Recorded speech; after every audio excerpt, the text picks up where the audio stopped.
Picture yourself standing in a dusty garage, hands covered in grease, the smell of old metal and oil filling your nostrils. There's a 1967 Mustang in front of you, rusty and forgotten. Most people would see junk, but you see potential. You see beauty waiting to be rediscovered. This moment right here tells us everything about a fascinating type of human mind. The people who restore classic cars aren't just fixing machines.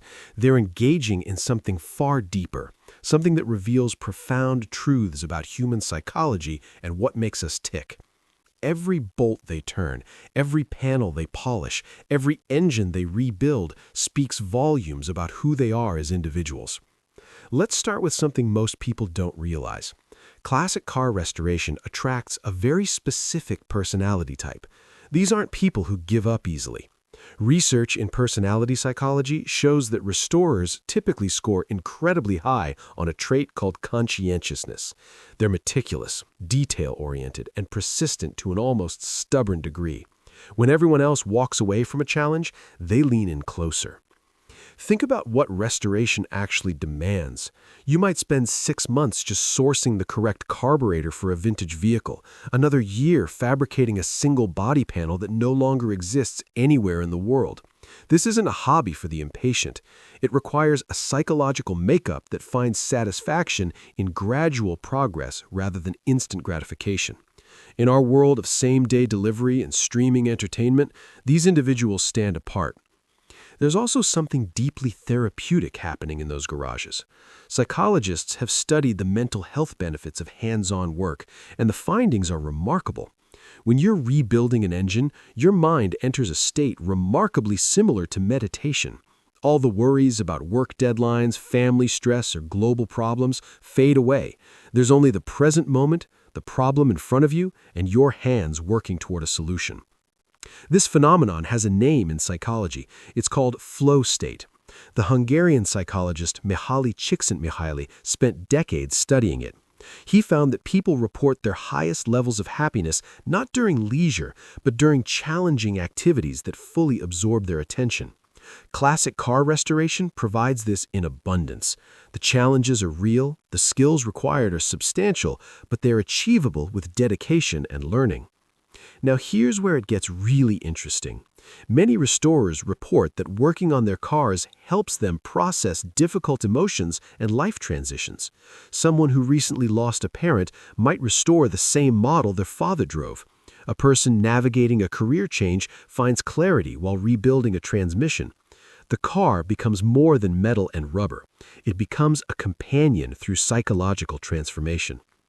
There's a concept in psychology called object relations theory.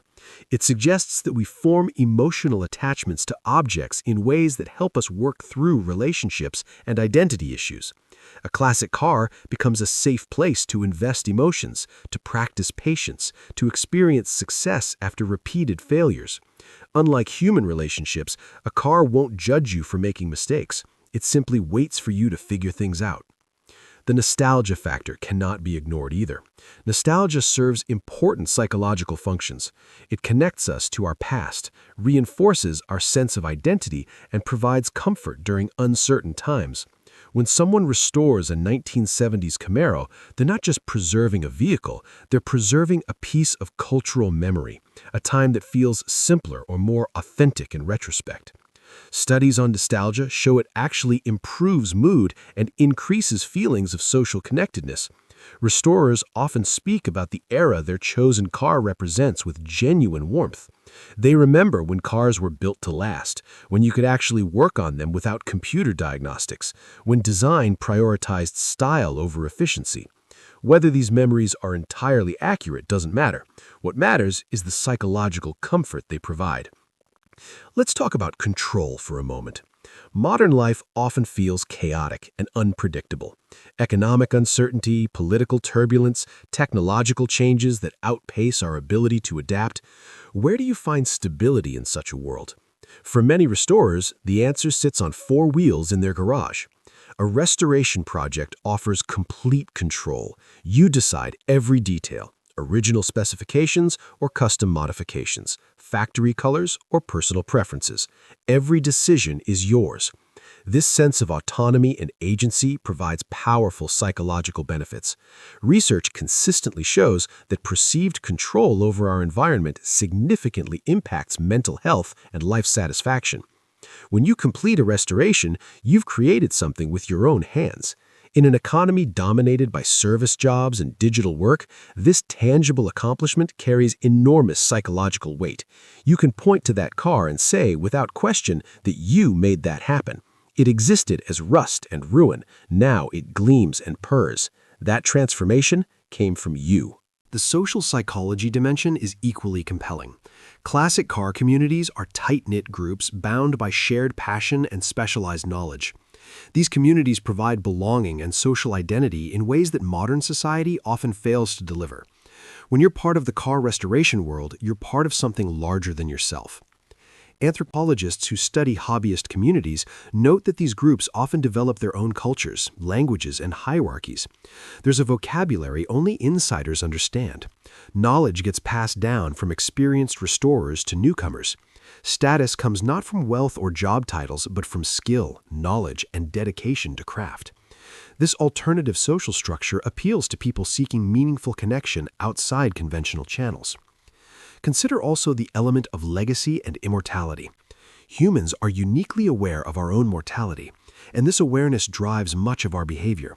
We want to leave something behind, to matter, to be remembered. Classic car restoration offers a path toward this goal that feels achievable.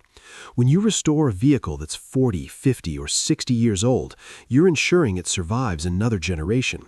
Perhaps your children or grandchildren will drive it. Perhaps it will end up in a museum. Perhaps enthusiasts will admire it at car shows decades after you're gone. The car becomes your legacy, a physical manifestation of your dedication and skill that outlasts your biological life. Psychologists call this generativity, the desire to contribute to future generations. It's considered a crucial aspect of healthy adult development. Restoration provides a concrete way to fulfill this psychological need. There's also something rebellion-like in choosing restoration over buying new. Consumer culture constantly pushes us toward the latest model, the newest technology, the upgraded version. Restorers reject this entirely. They find value in what others discard. They see potential where marketing departments see obsolescence. This countercultural stance reflects deeper values about sustainability, craftsmanship, and resistance to disposable culture. Psychologically, it allows individuals to express personal values through action, reinforcing identity and self-concept in powerful ways. The learning process itself deserves attention. Restoration demands acquiring knowledge across multiple domains: mechanical engineering, electrical systems, metalworking, painting, upholstery, and more. This continuous learning keeps minds active and engaged. Cognitive psychologists emphasize that learning new skills throughout life promotes brain health and delays cognitive decline. But beyond the health benefits, there's deep satisfaction in mastery. When you finally understand how a particular system works, when you develop the skill to execute a difficult technique, you experience genuine pride. This isn't the hollow achievement of leveling up in a video game. It's real competence in the physical world, knowledge that has practical application. Many restorers describe their relationship with their projects in almost spiritual terms. They talk about listening to what the car needs, about respecting its history, about bringing it back to life. This language reveals something profound about human psychology and our need for meaning.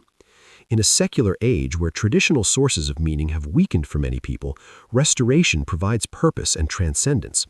The project becomes a calling, something worth dedicating years of effort toward.